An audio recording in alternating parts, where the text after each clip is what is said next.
too much. I think the objective, Alan and Yoping just guide me along. Objective for today is really to zero in on how TimeEdit handles exam management. So I'm assuming that the team here is the exam team. I think Gyok Hong, you introduced us to that. And the Sorry, idea Trevor, is this. just before you go in too much further, Yep. mate, you're not sharing your screen. Okay, yes, I know. I haven't shared it yet. Yeah. Just setting the. I want to make sure whether we're good with the agenda. So that's what I'm just clearing with everyone. So just a show of hands so that I can also understand. Because have you guys sat in our demo yet? I just need to just a show of hands. Jialing, you sat in our demo before, or you're Yeah, not? some of us You sat have. in your demo. Okay. Myself, Gyoping, and Steven. Okay, Gyokping and Steven. Xiaolin, did Okay. you sat in also? Xiaolin. There was this Maybe 3 or demo. 4 of us. Yeah, there was this very initial demo, Trevor, if you remember, Yep. at the large lecture theatre. Mhm. Stephen also joined us during that session. But the subsequent session that we had with the academic school, you remember with Kahan, we were running through some of the features that is very specific to school timetable. Those Right. our AAA office team have not set in. But today, since it's really focusing on the exams module, so we've invited the exams teams to come in. Okay, good. And guys, the reason why I'm asking that is because then I can cut short certain things, because if I know that you've already set in and have a general understanding of it is good enough, then we can actually then spend and zero in on the requirements. Correct. You're right. You're right. Yeah. I think today let's just focus on the exam module. Yeah. Okay. Thank you. Good. So let's do that. Can y'all see my slides? Right. So I've introduced the team already. So agenda for today, basically just give me a couple of minutes so that we have some orientation on the system. I think that's the first part, so that we understand from an architectural perspective, a macro level, how the system handles exam scheduling, how everything works together. So let's just spend a couple of minutes on that, and then I'll pass the rest of the time to Jordan to expound a bit more on how we actually work with universities to do exam scheduling. Okay, so the first thing I'm not going to go through all these slides. I do want to just touch on this particular one. TimeEdit is not just a timetabling system, and the reason why we're here is because we're doing exam scheduling. Now, exam and timetabling and scheduling are all different micro academic operational functions. But TimeEdit doesn't just do that only. It actually has the architecture to handle curriculum management, workload planning. Finally. Yep. And of course, resource and room booking also as well, and publishing and reports also as well. Now, for exam timetablers, you'll be seeing some of these things when we talk about it, right? Because these are things that are relevant to you also as well. I need to see some reports. I need to be able to schedule the exams so they don't clash. I need to be able to select invigilators, all these kind of things. But you need to understand that that doesn't just stand alone for TimeEdit. It is part of the academic operations platform. So I'm just going to come to one more slide, which is this slide. And basically, this slide gives you an illustration of the different modules that actually bring the whole kind of vehicle together. You have curriculum management, you have workload planning, which is actually planning the workload of your teachers, which is very important when you're scheduling teachers and resources. And then you have the scheduling part, and you actually see you have preferences, you have core, which is the heart of the engine, and you have exam also as well. Now, for TimeEdit, exam doesn't sit as an independent exam module. It sits together in that ecosystem of where preferences, you're collecting the data for scheduling the exam, and you're scheduling most of the time actually in core. So exam for TimeEdit, because they want to retain a very flexible kind of infrastructure to be able to accommodate many different things, exam is like a management tool, like a management module, right? And then, of course, you have autopilot, which you can use to schedule the exams automatically. Your data manager, allocate, and reserve, which are not so relevant for today's conversation. You will definitely be also seeing things like viewer, whether you're a timetabler or exam scheduler, you will be most probably using this tool to actually see your reporting, to be able to extract the data that you need to verify that you've done all the scheduling properly also as well. All right. So I think that's the main thing. The other thing I just want to quickly touch on is, and Jordan, feel free to just chip in at this part. And after this, I think I can pass the time to you.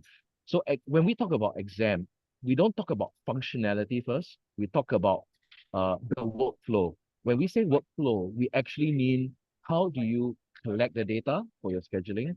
How do you assemble that together into a format that gives you the enough repertoire of data that is ready for you to schedule, then scheduling, and then verifying it, and then publishing it. So when we talk about workflow, we talk about all these steps that are included as part of your exercise that you do. All right. So for example, when we collect exam requirements, Jordan will start showing you, for example, modules like preferences and core. Preferences is our main tool in TimeEdit to collect data. All right.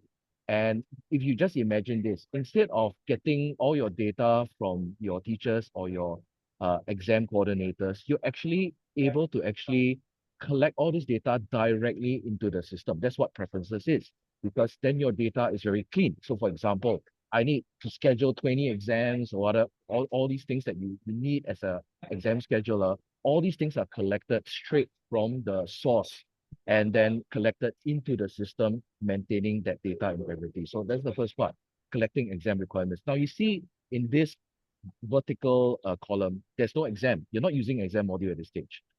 Then you start to schedule the exams, and then Jordan will start to show you from our core engine, how do you actually pull all these things into what we call activities, and then how that is actually scheduled as exams, and then you start to actually book individual seats and rooms. And then after that, you actually, as schedulers, will want to actually view your handiwork just to verify that you've done it correctly and that you have not overlooked certain things.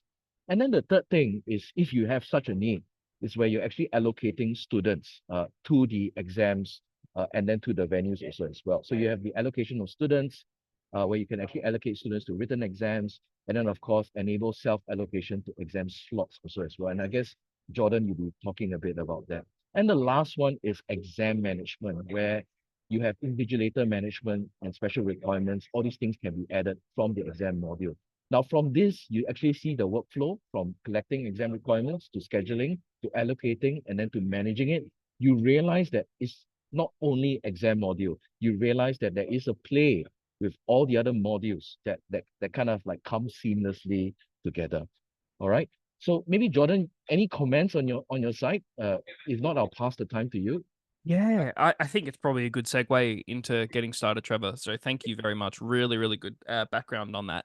Just to echo what Trevor's saying, there's a very good reason why in TimeEdit, all of the exam things that you might do are not just in an exam module. The good reason for it is that a lot of the things that you do when scheduling exams are the same sorts of things you do when scheduling any other kind of activity. However, it has not been possible in other systems to do this because they don't have the permissions and access control management to make it possible to have different modes of scheduling for class or examinations or anything else, all happening in the same system with one set of permissions. It hasn't been possible to do that in other systems, whereas in our system it is. And there are many functions that class schedulers have had access to, and in TimeEdit do have access to, that exam schedulers might want to use, but traditionally have been locked out of. And so we've seen the same need, and that's why we will probably spend, for those that have seen TimeEdit previously, we will probably spend a lot of the time in what you would have seen as class scheduling tools, because they can also be used for the exam scheduling workflow we'll demonstrate today. To be very clear on what we're going to use exam for today, it's three main factors. It's handling of reasonable accommodations, as we call them here, or special needs management. It's invigilators, and it's the creation and management of things like child exams. So when we need to create additional examinations for special things, special considerations, we can do that within the exams module. And that's what you will use exam module for in our workflow. Everything else, you'll be able to use our preferences and core modules, which are also used for class scheduling. There is a major advantage in this for Nanyang, in that if you were to use these same tools for class scheduling, you already have access to them for exam scheduling. It's simply the configuration of additional workflows. Now, this is a great segue for us to get started on things like the access rights requirements that you wanted us to respond to. So I believe we have a document where we've responded to all of the requirements you provided with a yes, no, all Yeah. of them. Maybe yes. just a pause there. I do Mm. want to just check whether RJ, you have anything before we Yeah, good Jordan call. starts. RJ, any further comments that will help them to understand and appreciate what we're doing here? No, that's in line with what Jordan is saying. It's a workflow, yeah, and we are reutilizing products which we already have. Yeah, so the timetablers for the class timetablers are using it, but also the exam timetablers. Yeah, So very good. With their own special views and permissions, etc. and functionality, yes. Yes, Yeah. exactly. But Alan, one thing to note, right? So I'm not sure how you're structuring with exam and the regular schedulers. All these all reside on the same database. So it's just one singular database for Nanyang. And basically the system tracks all changes. It manages all your constraints and all your conflicts in one pot, if you would say. I think and that's the efficiency of how the architecture has been structured. The other thing, the last caveat before I just pass the time to Jordan is, because we only received your requirements like 2 days ago, we're we'll try our best. I mean, if you're giving us more time, and Jordan's already quite a magician. Always think he's a magician because he can do magic tricks. But if we do miss out some things, then we can always revisit that in short videos. I'm just calling out that we didn't have a lot of time to actually look through it. But we'll try our best to actually look at the requirements and then show you how we do that. We might not have time to deep dive, but at least you have a sense like, okay, this is how the system handled it, and I know it does it. I think that's the objective today. Mhm. All right, and Cool. feel free to stop Jordan anytime. If you need to ask him questions, you can put it in the chat, and stuff like that. Yeah, Jordan, over to you. Yeah. Thanks, buddy. Yep. Thanks, Trevor. Thank you very much. Yeah, to be very clear on that, feel free to jump in over the top of me, use the chat, whatever you're most comfortable with. I want to make sure that if we do find the time to cover everything today, that you are comfortable that what I have given you satisfies all of your requirements. Forgive me, I'm going to start with something fairly technical, probably for yourself, Alan, to satisfy the user management and access controls so that we have that as a foundation. For those who are not system administrators, technical users, what you'll just need to understand here is that the capabilities exist. So I'm going to share my screen to make sure everybody can see that before I proceed any further. Yep, it's good. Thanks, Jordan. Beautiful. Thank you. All right. So, team, we're going to start very quickly just by knocking off all of these general requirements here. TimeEdit has a comprehensive access control and management interface and capabilities, and it connects directly to your single sign-on. Almost every institution using TimeEdit has a direct integration with a single sign-on, whether that's an Active Directory, another sort of OAuth authentication, etc. So not to get too technical, but to be blunt, all of these requirements here, 1.1 to 1.5, which are user management requirements, can be easily satisfied in TimeEdit. To give you a glimpse of what that looks like behind the scenes, there's a comprehensive user management interface here with an organization tree that allows you to demarcate data objects in whatever groupings you like and make access to those available. On top of that, we have a role interface, which, as you can see from here, has a series of exam-specific roles satisfying that requirement.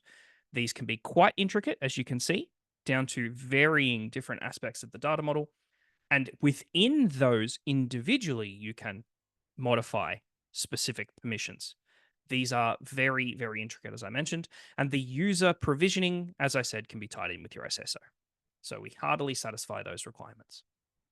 We will talk about the 1.6 requirement here, about multiple versions of the timetable, as we get into our core scheduling interface and we play with some of that.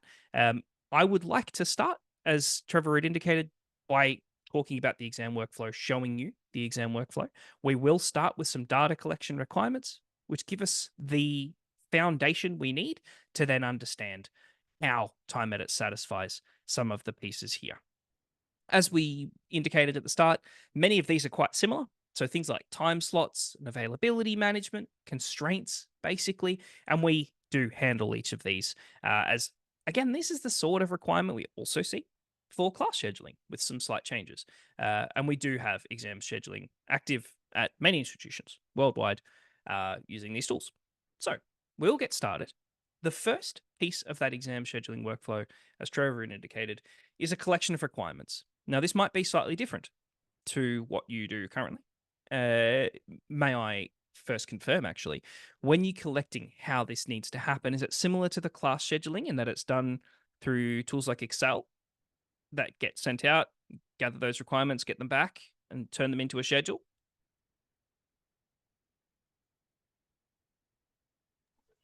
Okay, for exam scheduling, usually we will have a specific time period to extract the data from our internal system.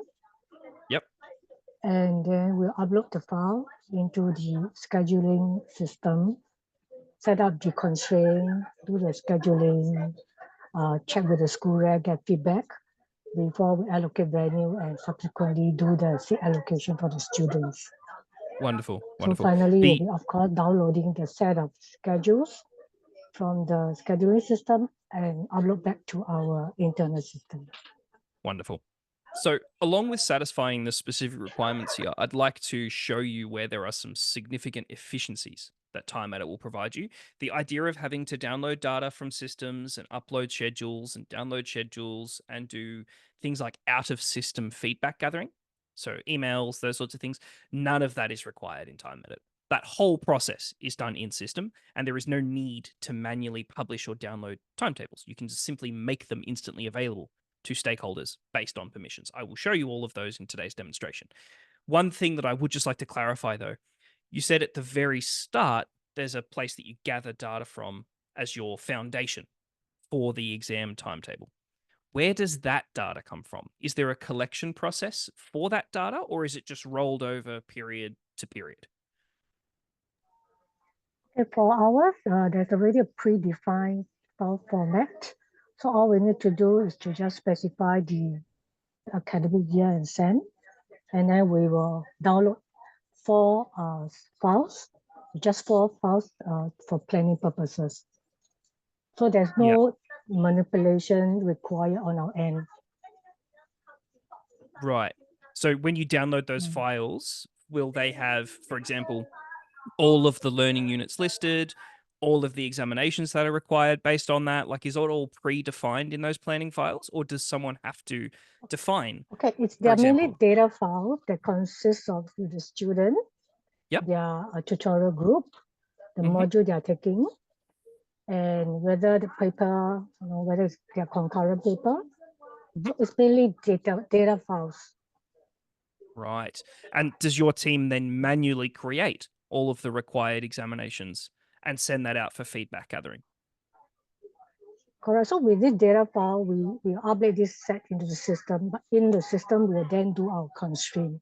For example, no back-to-back, a specific day required for a specific module. So that one will be done in the scheduling system itself. Sure.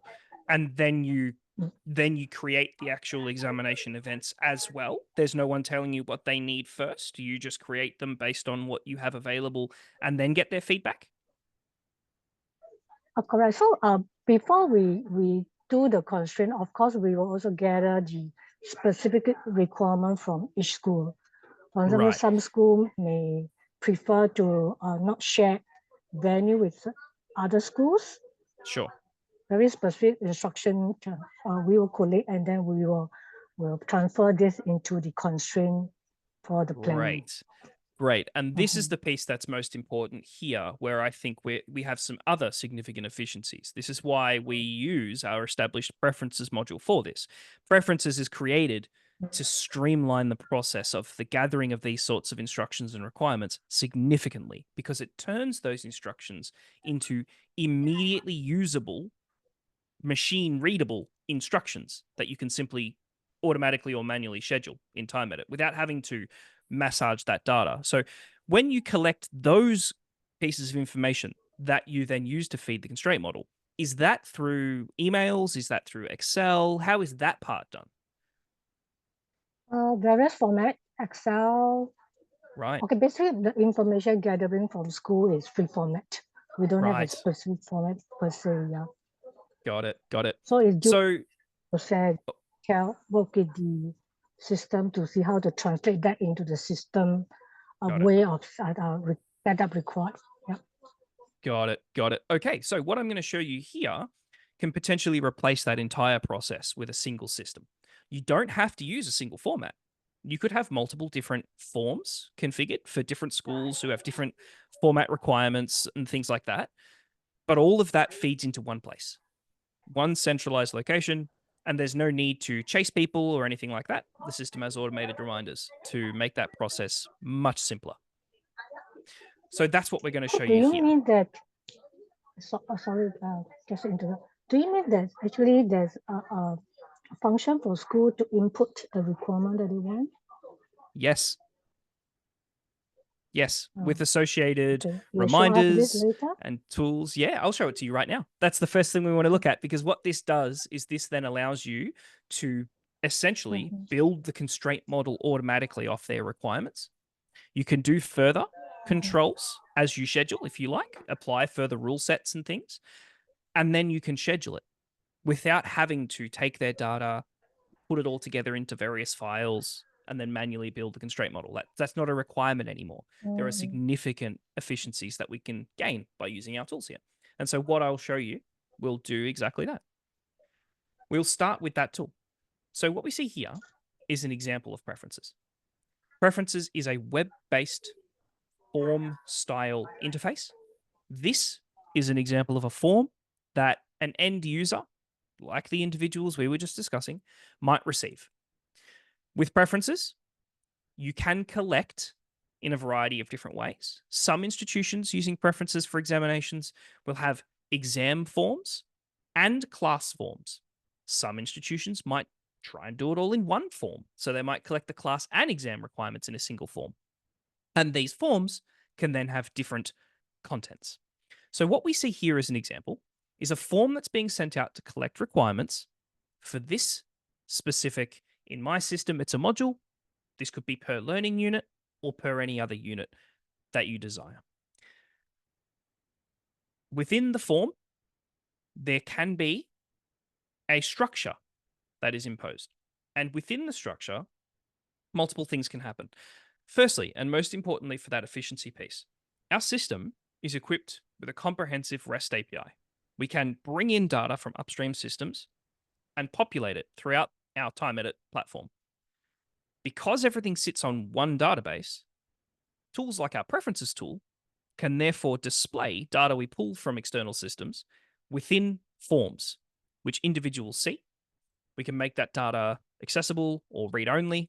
We can hide that data, but still have it in the form for schedulers to use. We can do lots of things. But as an example of integrated data, I have here the expected student headcount.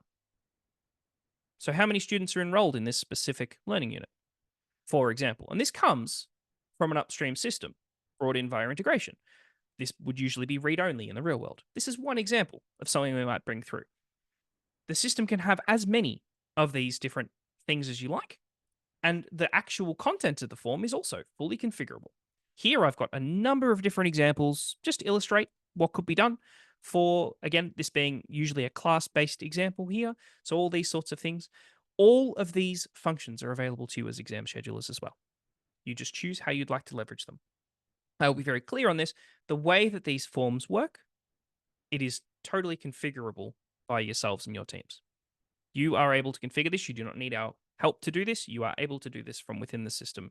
There is a dedicated interface for your administrators. Now, with your users, again, this is a class example here, but the same is true for exams. When your users have data within the form, for example, I have here a room type that's being requested for something and a specific campus. Because we're leveraging all of the data within a single database and it is live, right? We have this concept of live data validation, whereby only a valid combination of submissions can be given when it is ultimately submitted. What I mean by that is if I have, say, for example, said I need a classroom for a certain thing, and I want it on this campus, there are only certain buildings that have a classroom on that campus. In this case, just Tompkins Hall. I should only see buildings which have a classroom on that campus. Naturally, if I remove the campus value, I then see a whole host of different buildings in which I could have a classroom, because I am no longer constrained by the campus value. The system is validating the combination of submissions live. And so where we might have fields for examinations, examination requirements, such as room types on certain campuses or equipment for special considerations, the system can validate these requirements live. So that when you receive this data, and I will show you shortly where that data goes to as a scheduler, you can immediately schedule with it, knowing that what they have asked for is possible. You cannot receive requirements that you cannot meet. So preferences is quite powerful in that respect. As I said, we can do things like examinations and teaching or non-teaching activities in the same form if we like, and we'd simply build the form structure to accommodate that.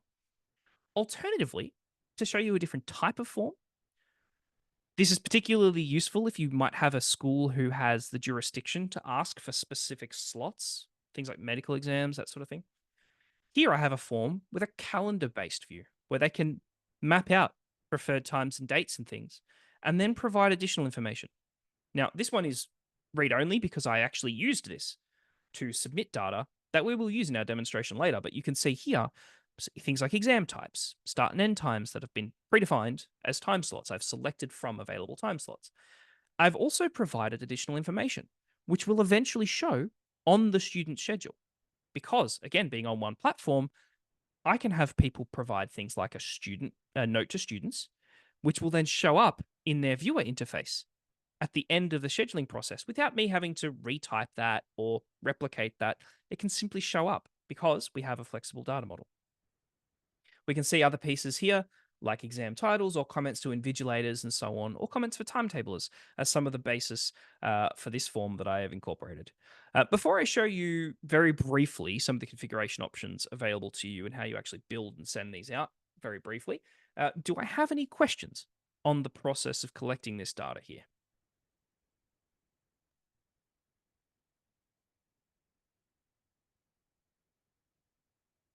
All right. Sounds good. So just to set you some great. Just to set you some context, we're collecting all of this information. And eventually when they have finished this, they hit this submit and they hit submit form. Now, as I said, this form in particular, I've already submitted and we will see it in the system. They then see a progress indicator here as to any sort of approval flows that you might want to use. So we have a built-in approval workflow you can configure where you can accept or reject it based on the content. You can send it back to them in this system. Very, very handy. The way that you do all of that is here. Now, this is a totally different interface. This is our core scheduling module, and this is where class schedulers, but also exam schedulers, work to create exams. Now, the interface here will explain in some depth in a moment, but what you need to know is that in that form that we just saw, we had some requirements provided. We had some things requested. We had some information, such as the comments to students that you saw and to invigilators. You saw that we had some dates and time slots and things selected. And indeed, this flowed directly through into my TimeEdit interface. That information flows directly through into my scheduling interface. I do not have to format it or massage it to make it useful. It is immediately useful. And how I scheduled it was by selecting it all in bulk like I just did there and hitting schedule with my automatic schedule module. I can also do it manually in a group or individually. So I can immediately use this information for scheduling. Again, significantly reducing the time taken and creating some of the efficiencies that I was describing to you earlier. So this is where that data goes. Very briefly for preferences, just to show you a different interface, this is where your exam scheduling administrators, again, probably someone like yourself, Cockping, would use preferences. This is where you can configure forms. You can configure additional forms if you need them for different exam scheduling contexts. You might have some who use that calendar system. You might have some who have to provide it to you in a requirements style form like you first saw, because they do not have the jurisdiction to tell you when their exam should be scheduled. They simply tell you what they need and you choose when with the available time slots. Again, it depends on how you choose to leverage the tools. The options are there for you to leverage them. You can create a new form like this from here, or if I was to show you the behind the scenes of a form that's existing, I can go into any one of them, hit edit form here, and we can see some of the settings that were made available. Now this form's live, so I can't change the settings. But to explain something that I mentioned earlier, I mentioned that your current process involves a lot of manual communication, collation of data. You don't know who hasn't responded to a form unless you have some sort of manual monitoring process, etc. Our system removes the need for these things. For example, we can allow or disallow late responses. If we turn this off, most institutions burn down. But the send automatic reminders here will ensure that every person who is targeted with a request for data collection, be it class or exam scheduling, will be provided with automatic reminders before the due date to ensure that they know what they need to do and that they do it on time. We can do things like public holiday support within this, and we can relegate specific submissions only to a certain usage. So there's a lot of controls here. In terms of actually controlling it, it's like a Google form or an Office 365 form, where you simply drag and drop elements in to the structure of a form, which creates for you a form where you can define the specific data objects that are used and the conditions under which they are used. So you have a high degree of control over this. Lastly, just to speak about the actual seeing who has submitted or rejected or not completed things, here I have just one submission. This is me, and you can see that it has been successfully submitted as we were looking at it in our core interface earlier. But where you have a series of different people who have been targeted with it, you can see who it was, what their email address was, what they are actually submitting for. So this might show the learning units that they've been asked to provide data for. If they are able to submit it directly or if they're subject to an approval workflow, that's also defined here. And then you can see where they're at. And we can, of course, filter on this. So if there are people who have not submitted their data, it is possible for you to perform certain actions, like sending assignments to different people, for example, or triggering emails and notifications and so on. All right. Before we actually then make use of this data and show what that looks like, briefly talk about our constraint models and so on. Were there any questions on configuring these forms from here? Yes, Jordan. Yeah, I have two questions. The first Please. one is you mentioned that there's one database for both the classes and the exam timetabling, right? Yes. So can we control such that the schools have no access or they can't even see the planning data for exams? Yes, exactly. You absolutely can. And so what typically happens at an institution, especially larger institutions, is that there might be a central administrator or small group of system administrators who could see everything, right? They'll see the exam stuff, planning, the completed stuff, the class stuff. They'll see everything, even external spaces that are used. Then in the schools, they will have school-only access. In some cases as well, we also support the ability for you to have visibility of assets you don't own, but make requests to book them, which can be approved or denied by people with school access. So you might have exam booking access, be able to use spaces directly in your school. But if you need a space that's not from your school and you would like to use it, you could make a request booking. You do not have the ability to hold that space for yourself, but the request is visible and can be approved or denied by someone in the school. So lots of different ways that you can use our system to satisfy your exact use case. Okay, so the next question would be just want to show that at the form level, we can special things at building. Because for ours, the way we schedule is that we come in the student data, but we want the system to do auto scheduling on the venue. Oh, yep, that's fine. So what we can do in the constraint collection is that you can do one of two different ways. You can allow people to nominate specific venues that they might want, and the system can then automatically assign those during scheduling, obviously notify you if it's not possible, and we can utilize alternative venues. Alternatively, you can have people provide, and this is much more common, the things they actually need. Like, for example, I need a large hall. It needs to have at least 600 seats. It needs I don't need computers. And another exam might be I need a computer lab with 30 locked down computers for this computer science examination, for example. The system will then say, well, I have 5 computer labs, which meets that requirement. I will use this one because it's available at this time. And it will automatically select that for you. That is possible. It depends on how you So prefer in the to. sense, okay, so in the sense, the sequence should be auto scheduling by the system. So if need be, for example, special needs student, then we can go to the specific student to change, say, the venue from venue A to B. Possible, right? Yeah, definitely. So what would usually be the way Okay. in this workflow is that you will collect the requirements with a set of criteria for the space. The system automatically selects the spaces. In the event that you have students with special needs, you can then either change the room or add another room for that if that's required. So for example, a student requires a rest area or extra time in a different venue, these sorts of things. And I will demonstrate that in the exam module a little later. Something that's not in our demonstration today, but is part of our roadmap for support for this, so something coming in the next couple of months, is the ability to automatically create the child exam based on a preferences submission. So I'm going to show you the manual process of identifying and creating that I need a child exam for special needs.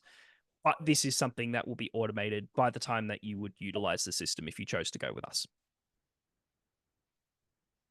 Okay. Would you also ask how do we do the auto scheduling for venue allocation? Yeah, Just of now, I think course. you show us the scheduling for the exam period, but not the venue, right? Yeah. So what I've actually shown you is collecting all of the requirements for scheduling.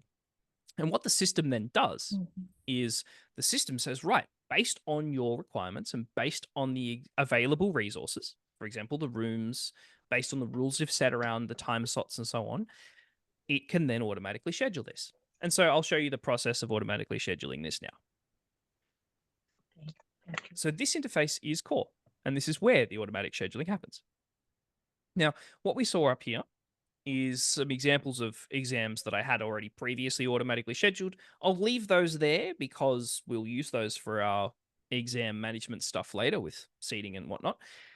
But what I'll instead do is briefly show you how objects are handled in TimeEdit, how constraints work, what that looks like in our interface here, and then we will do an automatic scheduling because it does the same, it has the same capabilities as manual scheduling in terms of what constraints and things you can manage and see.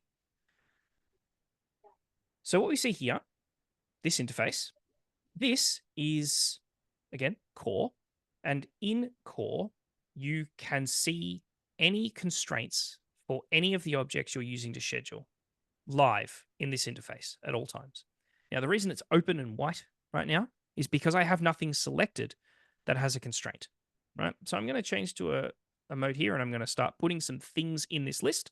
This is my selection list. This is where I select things that I'm going to schedule.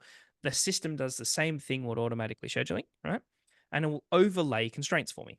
So if I select this specific module, or in my case, it's called a subject, this might be a learning unit.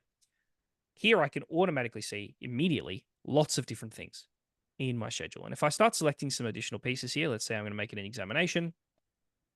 I'm going to use this teacher here as a supervisor. I'm going to do it for this set of students. Here we start to see some options. Now, in the top, this is looking very busy because this is all of the times at which I cannot schedule with the combination of objects I have because, for example, the teacher or the student groups and things are all in different places.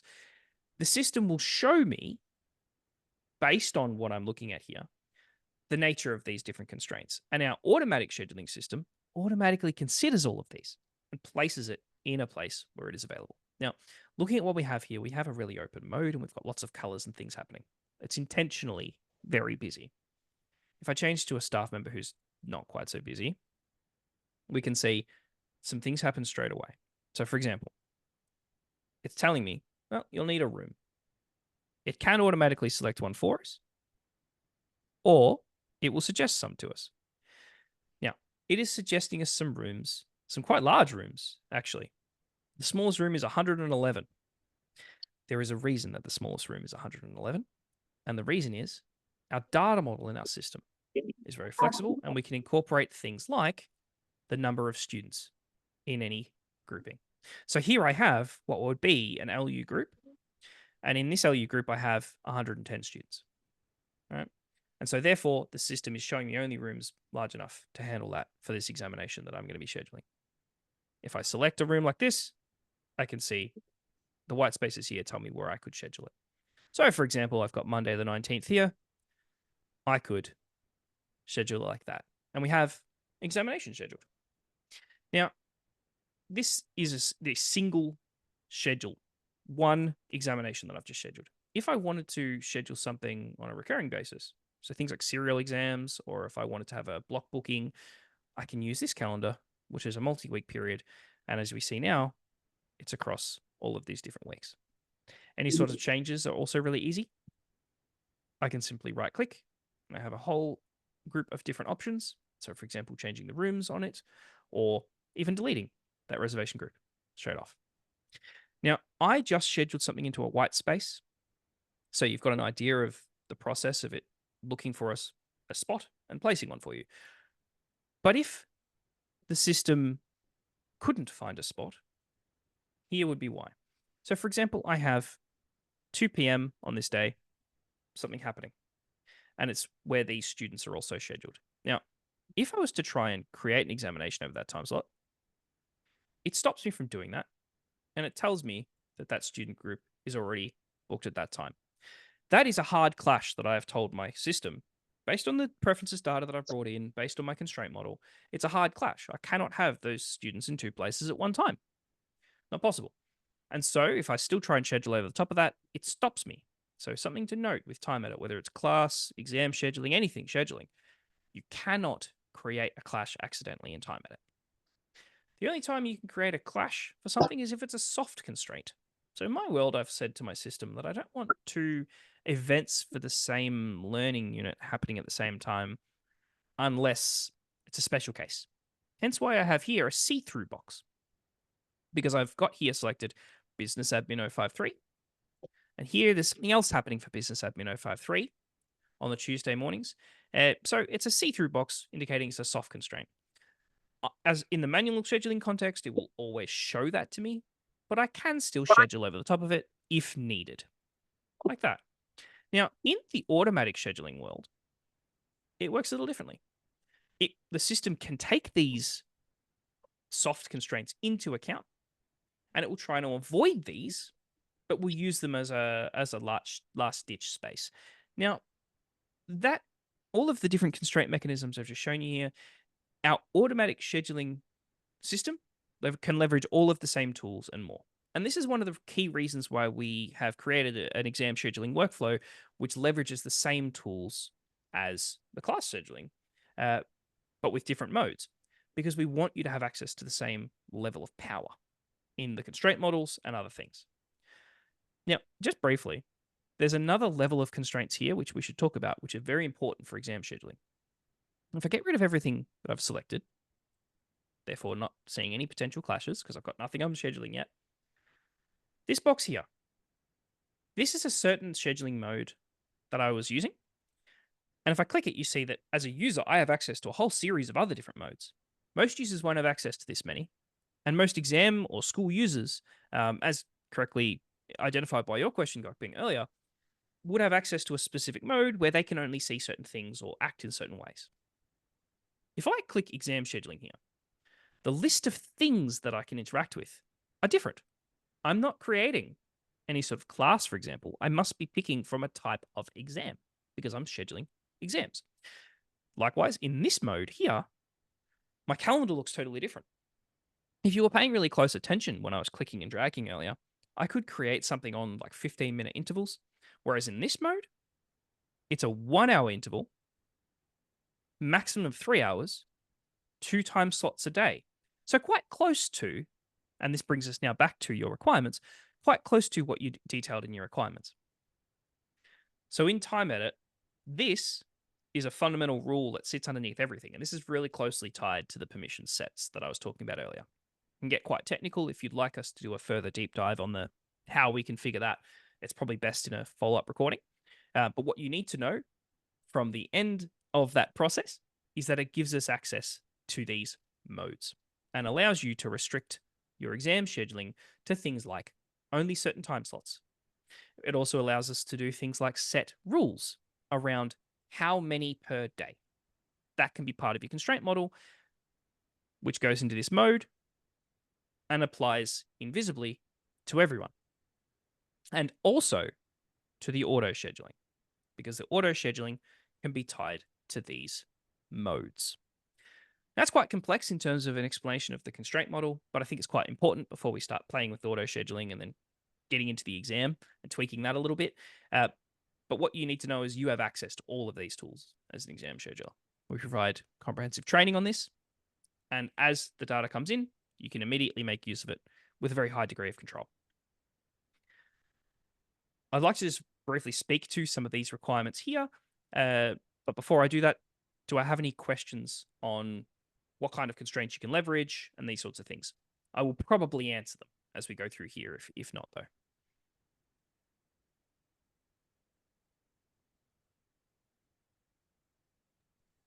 Are you able to show Alrighty. us how the checks on student clashes work? Yeah, of course. So in our example that we just saw before, we have a student grouping object, which takes the place of individual students. That is one way that you might handle student clashes when planning the examinations. At a subsequent stage, individual students can also be brought into the system. And again, wherever anything is shown in a timetable, the clashes for that object are displayed. So what we saw before, where we had a very busy timetable full of different information, go back to something like that now, just so you can see what that looks like again.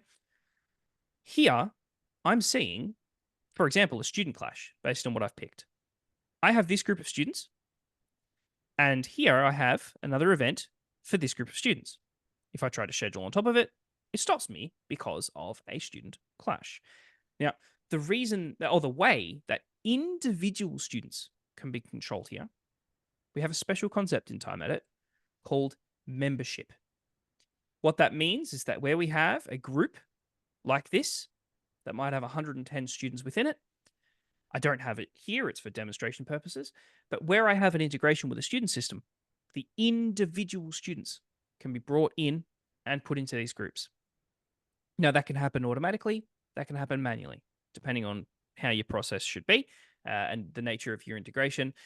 If required, Trevor and Edmund can speak quite deeply to the sorts of integrations that they've deployed at other institutions in Singapore and the nature of the way that they manage membership and student fitting or student clash control with that.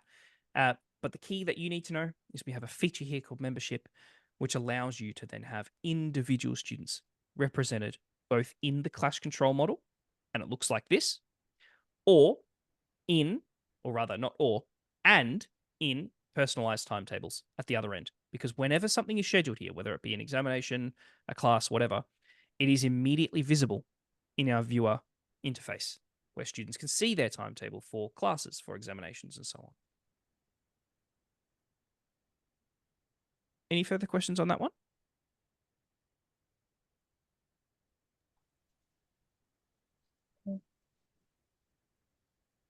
Alright. So going through some of the specific requirements here. The start and end date of exam periods can be set as a constraint in our TimeEdit database as a in part of the core constraint model, or it can also be done by providing a preferences form which only applies for a certain period. And therefore, the requirements are tied only to a certain period. When the data then comes through into your core system and you make use of it for auto scheduling, which is where we were just before and where we're about to be, we then see that data is restricted only to a certain period. So there are a number of ways of handling this, but generally, we simply restrict the data coming through from the collection phase. We set a period for that data collection. As far as the things like exam sessions per day and time slots per session, where we saw the different modes of scheduling there, these are fundamental rules you can set underneath everything. This can be done in our admin interface. It's something that usually your system admin can do, but it's something we actually also do during implementation alongside you. So we get you started with about 95% of what you'll do in the first 3 years, and we find that most institutions then are able to make changes as they desire to these sorts of fundamental constraints on an ongoing basis. You don't always need us to do it for you, but we're happy to help if you need it. Now, the preferences module and the data we saw that it can be built up and it's quite flexible, and you have control over what things that are in a preferences form, what kind of fields of data are in there. You have total control over that. And so one of the things that you might include are which LUs should be concurrent. If you've got an external source of data on that, which it sounds like you do, that can be part of your integration load into TimeEdit. So you may not even need to collect that. It might simply be part of the constraint model and brought into our flexible data model. Similarly here, with the 2 papers, for LUs with 2 papers, one of your fields within your preferences form might be the order for the LUs, which should go first, which should go second for a 2-paper examination. Now, the other requirements here are fundamental constraints. So no back-to-back sessions. We have a concept in our system called padding. Now, what padding allows us to do is set a rule for a group of things like, say, students, where we might say only 1 examination per day. After every examination, there must be an 8-hour break. Therefore, no more examinations on that day. Padding allows us to control this. Similarly, we might use padding to control back-to-back sessions, where the last session can't be followed by a first session the next day. We might set, say, a 12-hour gap for the padding or a 16-hour gap. We have quite deep configuration on that. Padding is something that can be handled here in your admin module. And so we have some different padding rules, things like pack down or set up for chemistry labs, but also we can use this to say, for example, give me a certain number of hours of padding after a certain type of examination. We can set these to be quite granular controls. And it can also be conditional to certain times only. Similarly here, we have LUs which cannot be scheduled on the same time slot. Our system has the ability to define availability, so periods at which something can or cannot be scheduled, for the objects themselves. And so we might have certain unavailable periods for certain LUs or certain available periods for certain LUs. And similarly, the padding feature can be used for minimum numbers of day gap and so on for students. Where we saw the preferences form, we can collect some requirements. As we saw in the preferences form here, this is again an example of it says max class size, but this simply might be max session size. And this is one example of a field that we might use to collect a capacity figure. Of course, every room in TimeEdit then has its own capacity. So for example, I have a room here with a whole different series of different capacities. And again, this is totally configurable by yourselves. So you can see here I have a normal seating capacity. I have an exam seating capacity. Hopefully never go back to this, but I have a COVID social distancing capacity, event seating, and so on. And I can have all of these different capacities, as many as I like, all applying to the same room. Now, this is how we can have one single system with one database and have all of these different users and user groups and different modes all using that database. Because you have the ability to have all of these different data points happening at the same time and have them apply based on the data we're using to schedule. So when we're scheduling an exam, it should use this capacity. When we're scheduling a tutorial, it should use this one, and so on. With the exam sessions per day, again, we can handle this in multiple different ways. Preferences forms can be restricted so that they can only use certain time slots. But in our world also, in the core system, we can set that as a fundamental constraint. So as we saw before, when we were looking at our view, we might have a certain rule where only certain times are available and the time slots are of a certain length. And it sits underneath everything here. So multiple different ways to handle this, but we've seen how that can happen. And that can apply for time slots per session, They can apply to concurrent or individual learning units, and so on. Again, we've extrapolated on this further in our written response for you. Now, examination venues. We've talked about the venues and venue constraints. So where we just saw the constraint model, we saw that the system's able to constantly visualize to you and also consider for itself when auto scheduling, and we'll do some auto scheduling, all of the different constraints that might apply to venues, to staff, to students, and so on. When we collect requirements, as in our discussion and response to your question earlier, we might not collect the specific venues, but collect the type of venue, the equipment, these sorts of things, the constraints that I really have for venues, and then use that to allow the system to pick a venue for me with its automatic scheduling capability. So that is how the system will guarantee that it doesn't break the constraints, because we've seen that it won't break the constraints and it uses the provided requirements to pick from availables. Similarly, number of students is a constraint, one of the many constraints that we can collect with preferences form. And we've talked a little bit about the departmental ownership of spaces and so on. All right. Before we go further into things like the sharing of spaces and whatnot, this is quite tightly controlled by permissions. And it's not something that's very easy to demonstrate visually here. What I think might be more useful is for us to briefly do some automatic scheduling, just so you can see what that looks like, before we jump into the exam module itself and start actually playing with some of those functions. What I have here is an example of some collected activities with preferences. These are not scheduled. These are unscheduled.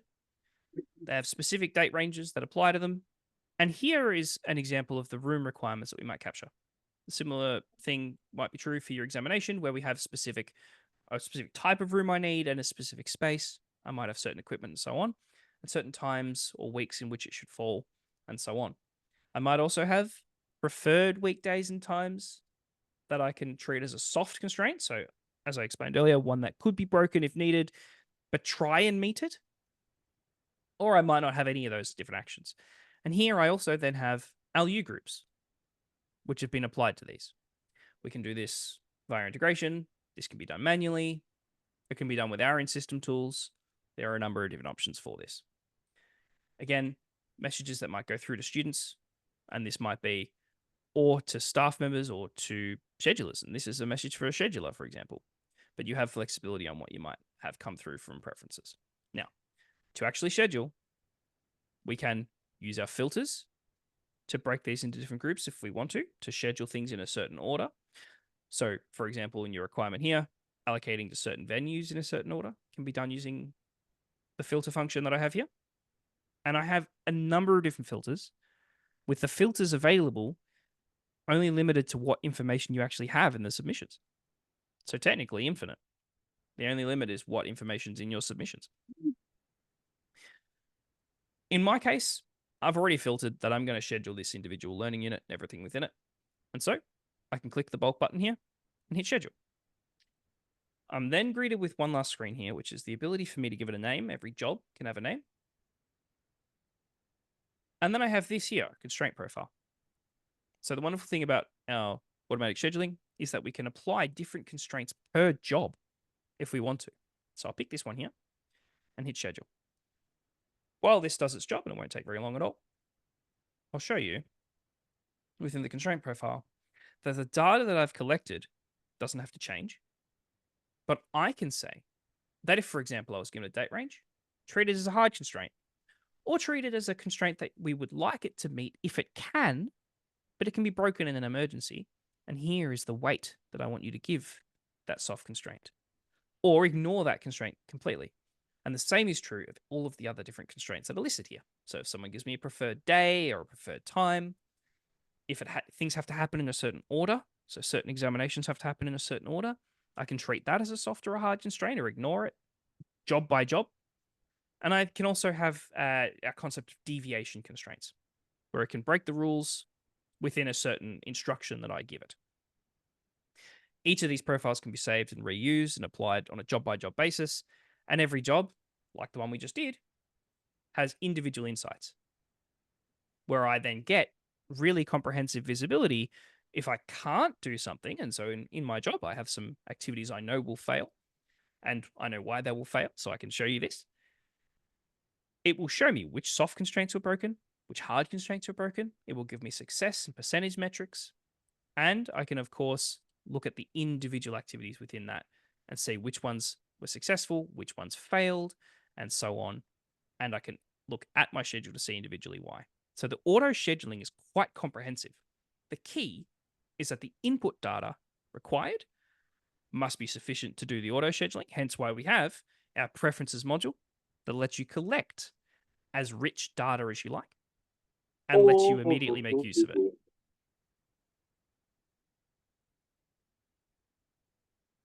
Alrighty. Any questions on the auto scheduling before we jump over into some exams and play with some things like seating, special needs, child exams, and so on?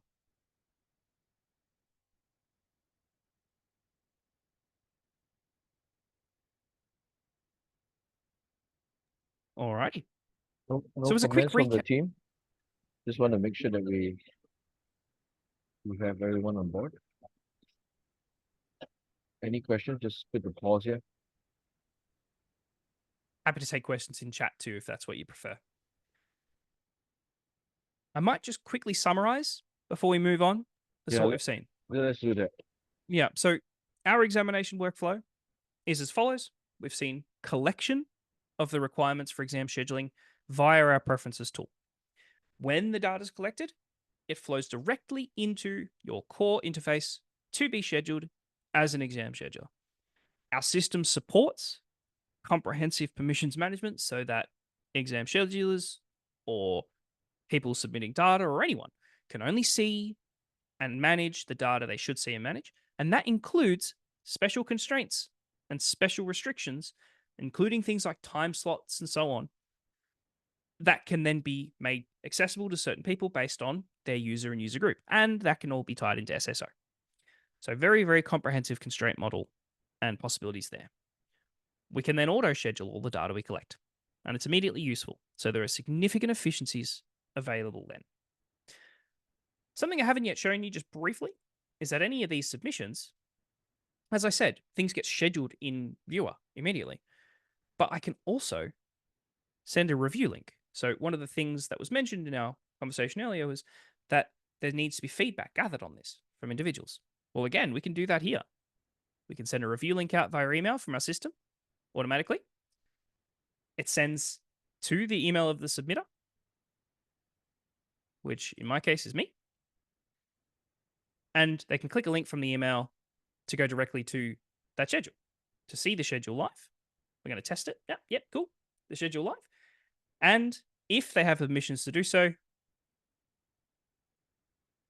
they can also request changes in here or make updates based on their permissions. So for most users, they won't see any things they can change here, but there might be a request change area in here as well. So we have in-system draft review, which if we have time, we'll show you a little later. But here, they can see their examination schedule. They can make comments or request changes as they like. And you as schedulers can then make those changes from a specific queue that we build for you, so that you then don't have to have the individual emails and all of these different things that take up your time to collect feedback on examination schedules. Significant efficiency gains. So our recap now leaves us with some examinations that have been scheduled. I'll go to my little examination view here. Some examinations that have been scheduled. And we need to do some things with them. Each of these examinations is listed over here as an exam request with some key information. So it needs to be scheduled at certain times. I've said I need a certain room and so on, based on the scheduling that I did automatically. This is actually already scheduled. I have an exam now scheduled. So in terms of scheduling and TimeEdit, scheduling examinations, it's done. But there are some times where I might have some specific things I need to do. And this is one of these times where, as we talked about, we might need to create a child examination, or we might need to do some special seating stuff or whatnot. And we're going to do that. So from our system here, I can navigate to it in TE exam, but I'm already there. So we're going to cheat a little bit. And what we see now is our exam module. Now, this is, again, just a recap, used for three main things. seating management, special needs management, and child examinations. So we're going to see each of those things here. Firstly, we can see that because this is all one single database and everything's integrated, all of the information's flowed across seamlessly. I've got all of the information here. I've got the key information from the scheduling, the dates and times and requirements and so on that you saw. But because it's integrated with my student system, I also have the students that are registered for this examination. I can click on student registration and I see all the students that are registered for this examination. I also can see things like their special needs that have been brought in. If I need to, I can, of course, add students, or I can perform batch operations, like removing certain students from here after the fact. So this is where I can do the intricate individual student control and these sorts of things as well. Now, if I don't have these special needs in an external system, or I need to make changes to them, and I want my exam module to act as a source of truth, I can use a student special needs section to get in here and make changes, to add requests or add things to students, like, for example, a student who needs a computer, or a student who needs a rest area, and so on. These different things might be the reason why I then need to create child examinations. Now, as I said at the start, I'm going to show you the manual process today for the creation of child examinations. So I've actually created some already, but we can delete those and recreate some more or play around with this process. The key is that I'll show you how we can spread them across different rooms and what that looks like and all those sorts of fun things. Once we have created enough examinations for the students we have, and those students are within those exams, we can then allocate seats. So let's start by looking here at what I have. Based on my exam planning, I have a series of rooms that have been set aside for my exams. And I'm looking at just the one time slot here to make things simple. This is my morning time slot. So again, we saw that we had time slot rules that can be applied. This is an example. Here I've got some rooms and I've got some exams for other things spread out throughout them. And a number of things are happening across all these different rooms. So for example, I can see I have supervisors that are brought in. So we have a full invigilator management interface here within TimeEdit, and that can be part of this as well. Of course, we have clash control over all these different aspects. But here I see the specific exam we were working with. And I see a series now of child exams that I created. I have my main child exam, so to speak. I've got another one here where I might have certain students with reasonable accommodations, and I've got an overflow examination here for the extras. I can see information here about how many students should be in each and so on. And I can individually schedule them or delete them if I like. So I'm going to do that here. I'm going to delete this one.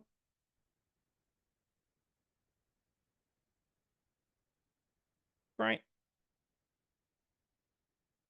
And we can then make some changes here. So if I look here, I've got some child examinations that have been created. I have 12 students. I must spread those 12 students amongst my exams. I have 2 child exams. Right now it's added up to 10. So the system is constantly validating that I have enough students, and I'm going to make this change here. So now I've adjusted my child exams, and I have 2 child exams. I have my main exam for most students, and then I have another one for 2 students who had special needs. If we look up here, I can see that these have been spread out. I can see that my main exam is here, and I'm seeing an active count on the number of capacity and seats being worn down from that. And I can, of course, drag exams into different rooms to pop them in there. So if I've created a child examination and I want to spread it into a different room, here is how I can do that. I can split it into a different room, or I can have it in the same room. It's up to me. So very easy for me to do that. And so for example, if I want to do this, I can split an exam like that across different rooms. Now, one thing to note as well, if I want to have an exam like this one here, which has my 2 students, I'm planning to have 2 students, and I want to edit the length, I can use this screen to create a special length for those students. So in my world, the exam that I had 2 students who needed some extra time. This might be a 3-hour exam, while this initial one here, as you can see, is a 2-hour exam. All right, so I've got different examination lengths, same exam. I'm spreading, this might be one of the 2-hour papers, and I've got extra time for these 2 students. All right, so now I have examinations created with specific lengths in different spaces as is required for my students. right? Of course, any of the rooms that I'm seeing here, if I want to restrict the rooms that I'm seeing by certain capabilities, I also have the ability to filter things. So I can filter based on all sorts of different category values or other values that I have. So if I have room capacities, or I have certain equipment or special consideration information, I can use this to restrict the rooms that I have available for me when I am moving things around for the child exams and doing the manual stuff if I have to do that at all. Now, in my world, I have these exams now scheduled. They're at a time, they're in a room. I have them split, which is great. If I head back to the exam here, the last piece now is, because I know my special needs and so on, I can start doing seat allocation. Now, I have two methods. I can allow my system to simply allocate it automatically in the rooms that are there. Or if I want to, I can select by a child exam and apply a seat allocation range. So, for example, if I wanted to sort, so one of your requirements is around sorting alphabetically. If I wanted to sort my students alphabetically like this, and then select a child exam, say here, and remove students with special needs like this, now I have 10 students selected who I might allocate to this specific one like that. And those students then are allocated, leaving only the students without special needs. And I might then do them based on their alphabetic order, for example, and have those students then allocated to the other exam, like this. Now, this is a super simple allocation process that we have in this specific context. But there are things like setting ranges for exams and that sort of stuff, which, again, we are constantly enhancing this flow. One of the really highly requested features from Singapore in particular is that we're able to define certain ranges and have the seat allocation happen based on that. And so we now have a new control, which we'll be putting into the system in the next couple of months, where we have the ability in the admin interface to do a standard seat allocation or to use our new seat management tools, which, again, it's a work in progress, so I can't go too deeply into it. But so that you know the function will be there when you need it, applying an exam range. So, for example, seats 1 to 100 are used for this paper, seats 101 to 200 are used for this paper, and so on. So, variety Can of I different ask ways. on this? Yeah, Can I please. ask? Sometimes we'll need the module groups to be like maybe they are group 1 to 10.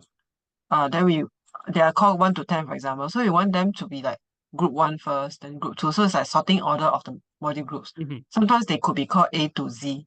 So we want to sort them so that they will group A first and then B, the students. So we can do that, right? Because it's probably not under any of this because it's students within one group. Yeah. As So, in tutorial group, yeah. Then we want tutorial yeah, group 1 go first and 2 and 3. that makes sense. So what you might have is here I've got these columns of data available for my demonstration. But because our system has a flexible data model, if you have a tutorial group, you might apply a tutorial group to each student. So group A, B, C, and so on, like we just discussed. And we make it available here. And we just sort on that. So the students are then allocated seats based on tutorial group first. So that can be part of your seat allocation if you like. We simply need to make it available here. Oh, okay, that's great. That means at first it was not there as one of the parameters, but it could be added. Yeah, absolutely. And that's a general principle for our system. It is a flexible data model. So if a parameter is not in the system and you want it to be useful, you simply need to have it in your data model, and you can add it to interfaces like this or filter on it and these sorts of things. Very flexible. Okay, thanks. No worries. Can I also clarify things like the sorting of student name in alphabetical order? Would there be a setting somewhere to say that the default should be ascending order, for example, alphabetical order, rather than what you're showing us is coming into this screen to do the sorting manually, which we can't afford to do that for every module group. Yep. So another one of the key enhancements to our seat allocation, which are coming with the other seat I management see. function that Okay. I was just talking about, is to do bulk allocation across Mhm. all exams as opposed to per individual Mhm. exam. Yeah. So it would be allocate via alphabetical across all the exams. Now, it might not necessarily be set as a default to say allocate by alphabet first, but rather here I have student ID as my what I'd call a primary field for my students. If I were to use student name instead, then the alphabetical order would apply as a default thing, as opposed to the So ID. how soon Right now, it will will do by ID value. I see? So you're saying that the seat management is currently under development. How soon will do with all this setting that we need? Yeah. So we're expecting the seat management functionality. What you're seeing here is what's currently in the system and has been used for a number of years by live institutions. So what you've seen here and are seeing in demonstration is live functionality. That is not it's not currently being developed. It's live functionality. Mm. What is being developed Okay, so is the bulk seating capability, so not having to do it individually. You can, of course, which is what have we this. need. We need all the Yeah, bulk auto scheduling. Yes. yeah, the bulk auto scheduling and everything that exists now. That's not a problem. It's purely the student seat allocation. Now, you do not have to individually allocate. So, see, I have a setting up here that I've clicked. This student seat allocation. If you want to Mhm. simply allocate all students a seat, just give me all the students a seat. We can turn this setting off, and it will change the way that it's done. It will then do it purely by the groupings that are available, and it will just do them sequentially. That does restrict the ability to do things like the tutorial groups and so on. So we would expect, my understanding is that the release date for the seat allocation that we talked about there, like bulk seat allocation and so on, is within the next 3 months. Mhm. So by the time that you're implemented, you would be able to utilize this functionality. Okay. When would that be? I mean, how soon is your implementation for all this bulk scheduling? Yeah, so I suppose that's a question for Trevor and the team in terms of the proposed implementation time frame for a project for Nanyang. But by implementation, I'm referring specifically to implementing TimeEdit as a system for Nanyang. Actually adding the feature Mhm. to our exam functionality would be per our roadmap in the next 3 months or so is the expected time frame. I think that was what she was referring to, Jordan. Is more the functionality roadmap. So I guess the Yeah. answer to that would be Q1 2025. Is that correct? That's my understanding. Yeah, I can clarify that for you on a harder Q1 time frame. 2025. Yeah, You know, let's do yeah. that. So maybe Jordan, just take a note on this. I think it's a fair question. So let's get Definitely. back to her on the functionality part. Will this be available by Q1 2025? I think that would be helpful. Yeah. Yep. Absolutely. Thanks. Mhm. Yep, for sure. No worries. So I'll get the hard time frame on that. Just taking a note on that one. Anyway, So that's the bulk seat I allocation. don't think the timeline is like Q1. So No. even if it's Q2, I think so long they have that for consideration when Yep. they're evaluating, I think that's good enough. Yeah. Exactly. But again, we're confident that by the time that you would be implementing TimeEdit and actually making use of the seat allocation, the function will be in the system for you to utilize. Now, Okay. in terms of the functions we've just talked about here, really, we have scheduled an examination. We have considered and applied some special needs stuff. We have allocated some seats as we did just before. I've unallocated them now, but we allocated some seats as we did just before. From here, the only extra pieces that I wanted to cover would be actually viewing this information. We briefly saw that as an example earlier, but looking at it in a bit more depth in the timetable viewer, and any questions around things like invigilator management. Before I do that, though, it might be worthwhile just quickly recapping our requirements here. So we talked about the sort sequence and the venue allocation sequence. So again, in the auto scheduling tool, being able to sort and filter which activities should be scheduled automatically in which order. This is how we can enforce an allocation sequence. And similarly, venue allocation, as we have the venue allocation instructions within the auto scheduling. Moving back here, splitting of groups and so on can be enforced as business rules, similar to 1 LU per exam venue unless specified. So we can set that as a fundamental rule, like the time zones, time slots and things that we saw earlier. We can set that as a rule that can only be broken by people with the appropriate permissions. Similarly, things like which LUs can share venues can be either uploaded, it can be brought in via integration, or it can be manually maintained in TimeEdit. And it might be that here, for example, in our system, it's called a subject, but this might be an LU, and we might have a field on the LU that is which ones can it share venues with, or can happen concurrently in terms of examinations. This is, again, totally flexible, something that your team can manage and upload data to yourselves. And from here, we can use this to inform the constraint model. Similarly, sharing of a venue among schools and so on can be handled by permissions.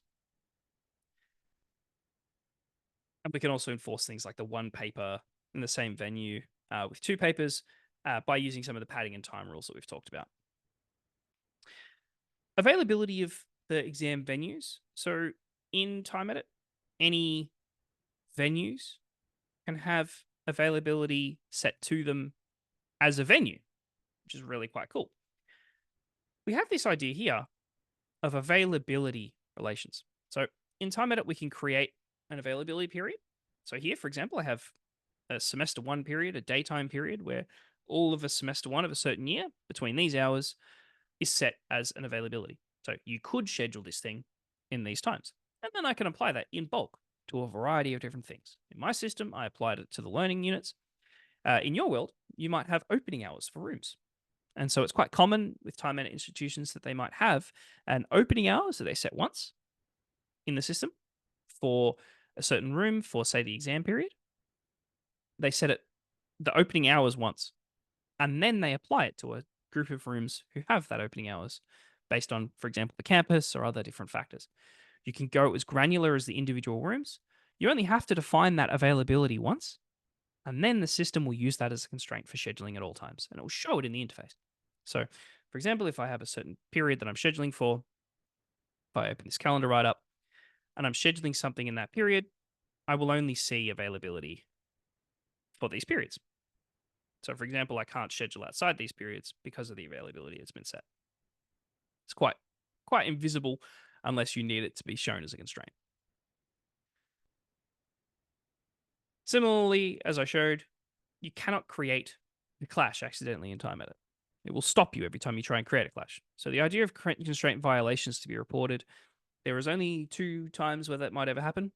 One is if you're auto-scheduling and you have set a soft constraint, or there's a constraint that cannot be met, and we saw a failed job earlier, and the system will actively show you in the job insights panel that we saw before.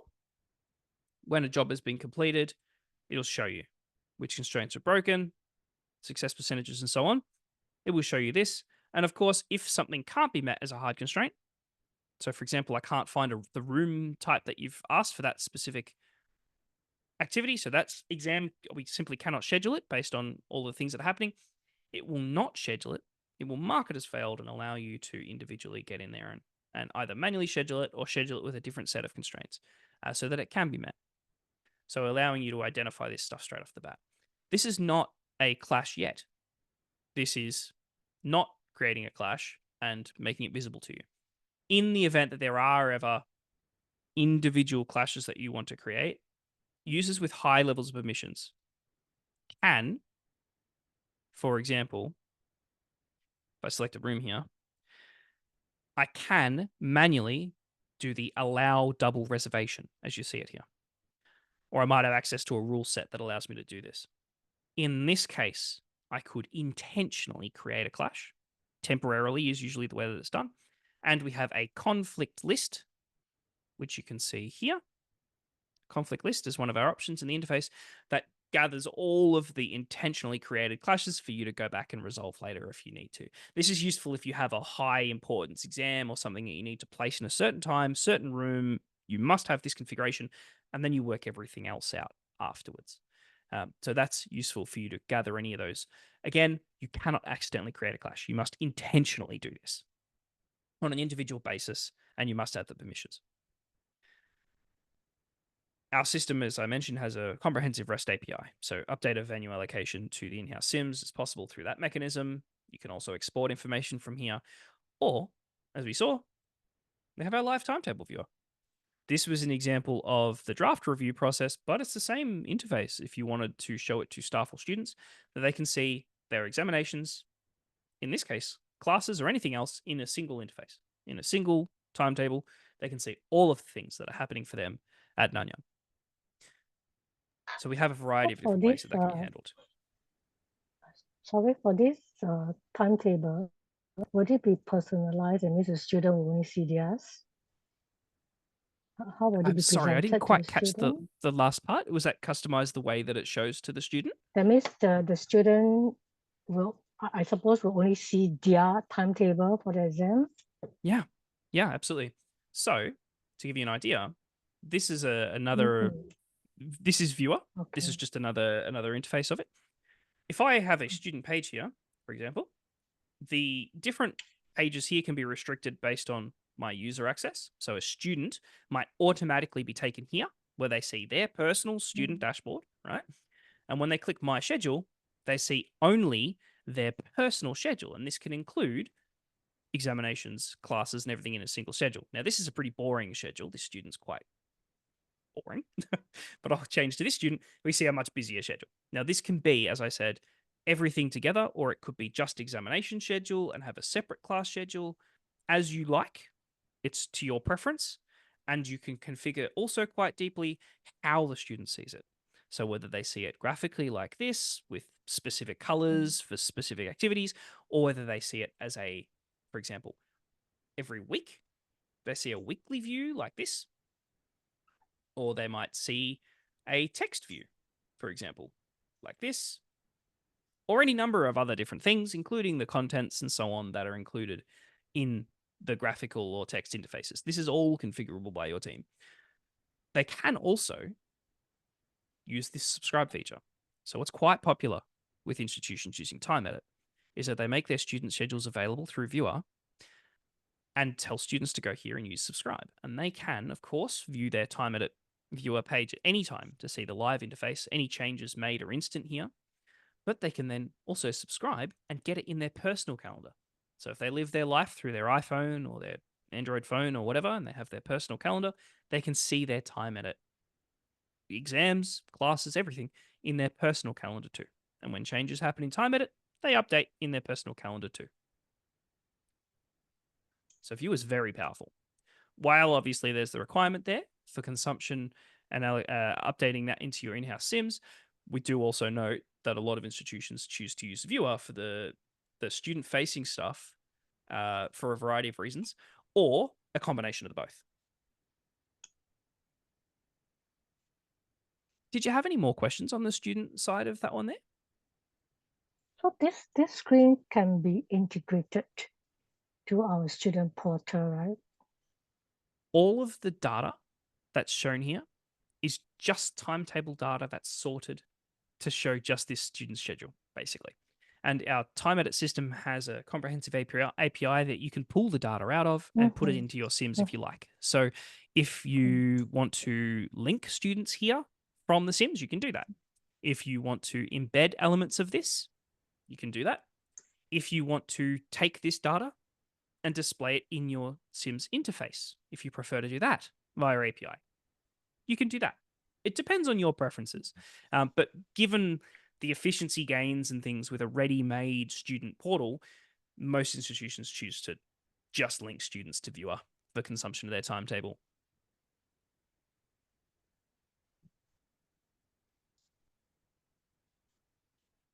Any further questions there?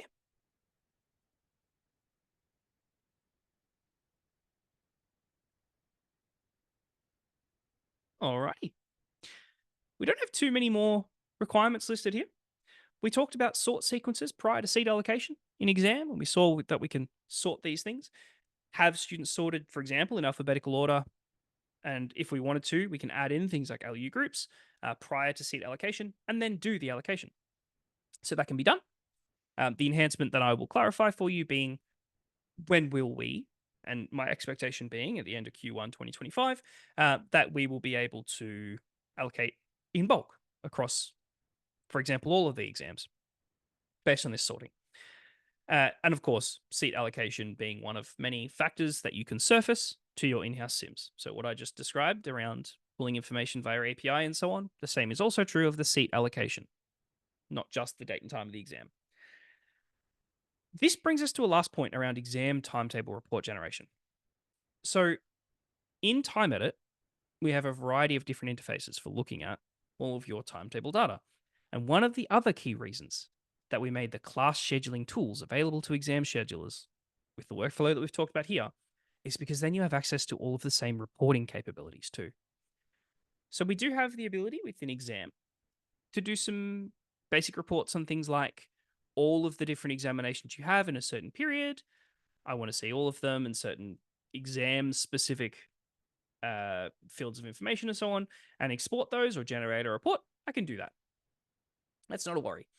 But if I wanted to dump data from my TimeEdit database, the viewer interface that we were just in is also extremely powerful. And because exam bookings can be seen, again, alongside or just purely exclusive in a TimeEdit database, we can then report on them. Let me give you a bit of an idea. So here, for example, I have some different pages. This is an example of a staff-facing view.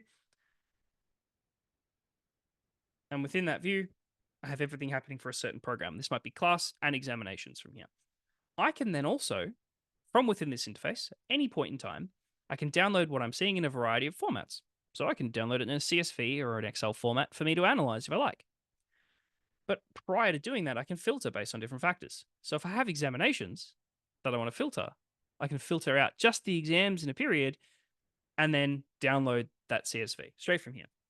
And when I do that, I might be seeing different information in a text format. So here I'm seeing things like change requests, what the nature of the change requests were, group sizes, lengths, and so on. So more of a utilization focus. But if I wanted to see one that was based on examinations, I can configure this viewer page to show other fields, like the exam type and the exam capacity specifically, any students with special needs and what the special needs were, and so on. And then I can download this, or I can just view it in the viewer interface and use our sort and filter features to do that. Now, again, viewer is subject to the same level of permissions control that our other modules can leverage. So if I shouldn't see some or all of this information, I won't. I'll only see what I should see. So someone with a high level of permissions might get in here and see everything that they need to see. And someone from a school, for example, might only see what's happening in their school. That, of course, is true also if they try and download that information. But if there's a case where you would like to share a page with someone who maybe doesn't usually have access to it, or maybe someone in leadership who needs to see information but doesn't need to be in TimeEdit, moving around and so on, of course you can download and send them a report, but you can also send them a public link to the page where they can access it without a login, just this page and just the information that's shown. They can't navigate away from it and dig into your database without permission or anything. It's very secure, but they can see what's here and access that information in this interface too. So you have a variety of different ways that you can get information and reports into the hands of the people that need to see them. Now, speaking specifically to your requirements, printing the overall exam timetable, Viewer allows you to see as much of the overall entire institution timetable as you need based on permissions, and you can then manage all that here. And that can be via any information that's within the timetable. So that can include things like venues, dates, LUs, even down to the individual student. As we saw, we can see student personalized timetables too. Of course, we can do summaries of different factors. So if there's number of students and candidates and so on, that can be part of the report. Utilization can also be done. So I have an example here of a utilization report that's done across a whole institution, but you could do this for all different sorts of activities or just for exam venues. So, for example, here, this is everything happening for a certain subset of rooms across 2023. And I've configured, as you probably see here, different fields of data to show than in my previous viewer. But if I wanted to filter down, I could filter down to just certain activities, so just exams, for example, or just exam rooms and so on, and then pump out a utilization report for exam venue utilization. Extremely flexible system. Similarly, seat allocation reports, we, of course, as we saw from exam, can pull that information, or we can use the API to do this in an external system if we want to do a big bulk of everything. We can also see LU groups, if we want to, that don't have a venue. So we can pull out all of the different LU group schedule and see which ones have not been given a room, if needed, or which ones are not scheduled. We can use this to see that. Of course, we have, as we saw, quite comprehensive constraint mechanisms, adding as one of the options to stop back-to-back exams that shouldn't happen from happening. So we can print a violation report or print reports on students that have back-to-back exams. But in our system, we make that as unnecessarily as possible. You shouldn't need to print a report to identify this. We should have rules to stop it from happening unless you intend it to happen. And that's what our system can do. So you don't really need to do that sort of reporting to fix problems anymore. Similarly, as we saw, seat allocation can be seen in our exam module. We can pull that information, or we can use an API to do that. But as you see here, as we've demonstrated with the examples in viewer there, any reports can be generated to Excel format from TimeEdit. Now, I do like to have meetings either end with good time for questions or end early, which is nice nowadays to happen. But I do want to make sure that the time that we do have is useful to you. So we have 20 minutes left. I'm happy to spend as much time diving into different things as possible if you like. Otherwise, if there were not further questions on any sort of aspects here, I'm happy to hand back to Trevor. As I indicated, I have a question to follow up with you on the bulk seat allocation. And we also have the Word version of the document here with your requirements, where we've expanded further on some of the technical pieces behind how we meet some of these other remarks. But in today's demonstration, you've seen how those are met as well in live. So happy to throw to the Nanyang team here for any questions that you might have. One more question from me. Please. I just want to know, seems like the software can meet all our requirements. So the question will be, let's say we move on board this system. So usually, is it after training, we are on our own to do all the configuration, or there'll be hand holding? Yes, very Because much we so. don't I know want how to be very simple. clear. Yeah, I want to be very clear on that. So I'm actually a little jealous from Australia. I think we have a wonderful team, but we have an extremely wonderful team there and partner there with Edit in Singapore. Our Singapore community is very robust as a user community, but also Trevor and his team are extremely strong in terms of support. Generally, globally, when someone or an institution, more accurately, joins with TimeEdit and wants to use our system, there is a comprehensive implementation project with comprehensive training, and there's a hypercare period in most cases. Again, these things are defined per institution. So if you need more time or less, we move with what you prefer, right? We're very flexible. But after that, you have ongoing support and Singapore-based support. We also then have global support that's available where required for additional things. So things like, your level 3 stuff as well. And that's distributed across the world. We've got teams in Singapore, Sweden, Vietnam, Australia, Netherlands. We're all over the place, the UK, and experts bringing in best practice from around that. The key here is that this is an ongoing partnership. So we don't want to give you guys a system and then say, congratulations, it's flexible, it can do everything, you're on your own. It's the opposite of that. You use this as much as you would like to use us. If you don't feel you need us, you don't have to pay us to do things like set up a new yearly instance of your database, like some other vendors have had in the past. It's not like that anymore. If you don't need us, you don't have to use us. But if you need support, we have that comprehensive support live with the team. But also, we have a very robust online reference. So just to give you a quick glimpse, and I'll share this link in the chat so you can have a look through yourself. This is our Academy page. I'll share this link in the Zoom chat. our Academy page is, I've used the word a couple of times, but really robust. We have hundreds of articles here on all of the different areas of the TimeEdit suite. So things you've seen today, things you haven't seen today, like our curriculum or study guide or evaluation tools. It's very, very strong. Any questions that you might have probably be answered here. If you want to do something, you can see it here first. You can always reach out to us if you have more questions. Maybe Jordan, I can just jump in here. Maybe please. just give me 2 minutes on that. If you can let me share my screen. Yeah, of course. I think you. just very quickly so that you have a better idea of what happens during an implementation. Can you all see my screen? Yeah, Looks good, okay. mate. So very quickly, maybe conceptually, okay, you see there are basically 6 different activities that happen. But so basically once the project starts, there are a lot of things that run in parallel, or it might be staggered depending on the milestone that is at. But basically, in essence, what happens is this: we do a discovery session with your team. And the discovery session is very important. Why is that important? Because we actually notate down exactly what are your current scheduling kind of profile and what you're doing.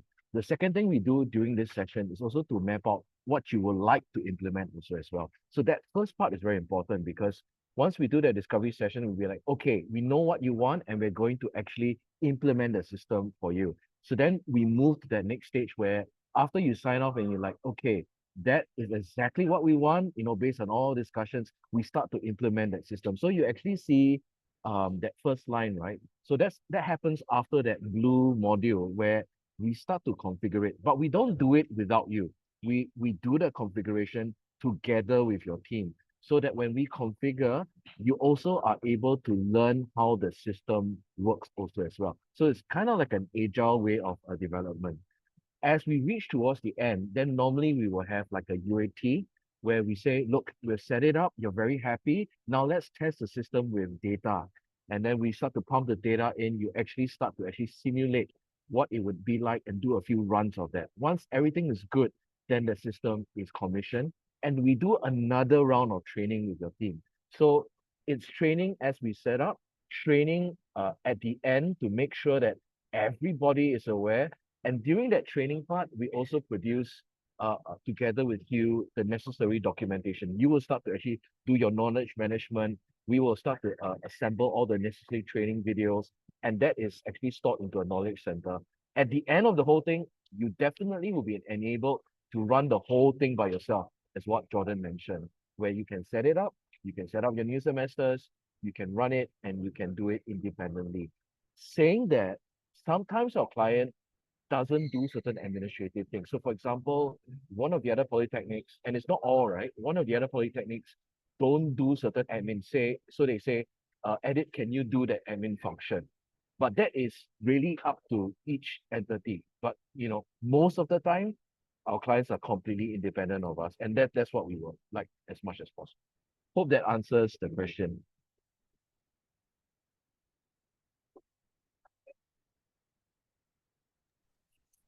Were there any other questions from the Nanyang team, whether it be with what you've seen today or even something unrelated to today? Further questions about our project methodology or anything like that that we can answer for you before we let you go?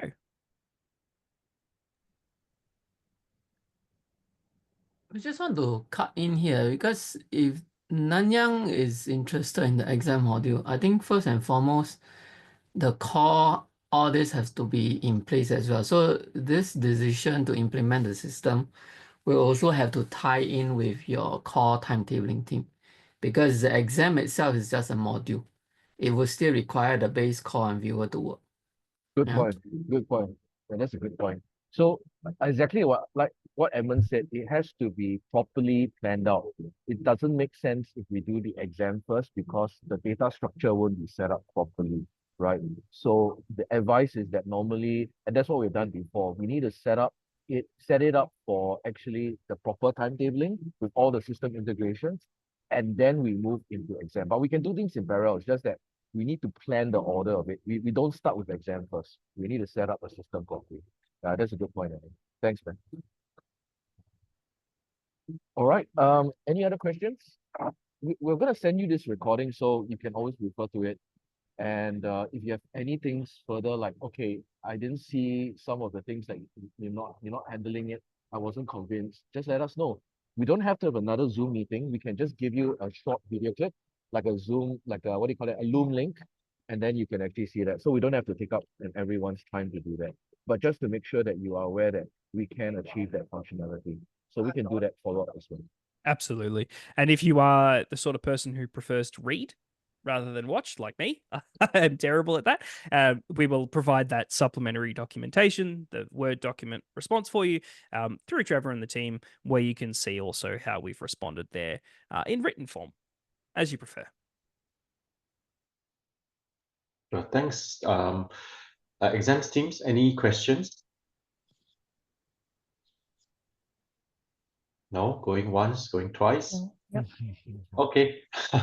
Thank you everyone for spending so much time with us and doing the demo. So I guess going forward, I will wait for Trevor to work out the budgetary code, and then we'll take it from there. We'll discuss further from there.